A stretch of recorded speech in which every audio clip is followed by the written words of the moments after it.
Hopper!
Ngā reo,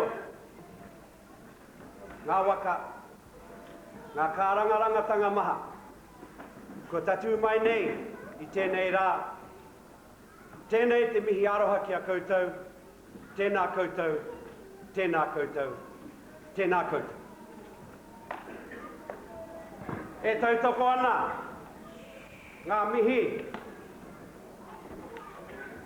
ko tuku nātu, ki te hunga kahurangi. Nā reira, haere, haere, haere. Ko mihia, ko poroboro akitia, kua ea, kua ea, kua ea. Rātau kia rātau, tātou, ngā mōrehu, ngā waihotanga, kia tātou. Kia koutou te hunga kāinga. Koutou, o te whānau whānui o hatu pāora, e noho mai rā, e tautoko mai nei, mai I koni. He mihi atu ki a koutou. Ngā tuakana, ngā tuahine, koroma, kuima. E mihi ana hoki, ki ngā rōpū, kua tai mai, ki te tautoko I te kaupapa o te rā. Mai I a koutou, me ki ngā tātara kihi, ngā kohungahu. Koutou o te kohanga reo. Tēnā koutou. Te rōpū, kura tuatahi. Me o koutou kai āwhina. Koutou, e tautoko mai nei I a hatu whāro I tēnei rā. Tēnā no koutou. Me te kura tuarua hoki. Nā koutou, te whare, e whakaruruhau nei I a tātou I tēnei wā. Me o koutou māhita, tō koutou tumuaki. Me e rātu, e tautoko hia nei I a koutou I tēnei wā, kia taipai ai, kia tau nei I runga I te rangi Māori, me te ara. Tēnei anō, te mihi ki a koutou. Me huri ki tēnā o ngā reo, te reo tuarua, kia mōhi o Māori ka ai, haha, ngā haere tanga, o tēnei mahi whakangahau, ko tuku nātu e hatu pāo. So ladies and gentlemen, our elders, our kuia, our kuraua, and especially koutou te hunga rangatahi, our young people. Thank you for being part of today's performances. Thank you from the bottom of my heart on behalf of Hatu Paora for coming here and supporting us in the many different ways that Maoris have of doing it. Be it on the battlefields and the boardrooms, in the high echelons of power, in Parliament, wherever. Those are the fields of battle for the Māori today. Not out in the tussock, not out in the bush anymore. We've come to town. We want our piece of the pie. And it is our young people, ngā rangatira mo a pōpō, who have to get it for us. Education's got to be the key. The second song, Mihia, e tuku poro aki ki ngā aitua. The song to those who have gone before us. Those who left us here. Ki mihia rā. The words may sound unusual, to people living in this area, but it is a special song composed for our tumuaki, Father Jack, who is Takitimu, Kahungunu. Hence we do that song as a special favour to him. Our first Māori principle, our first Māori priest principle.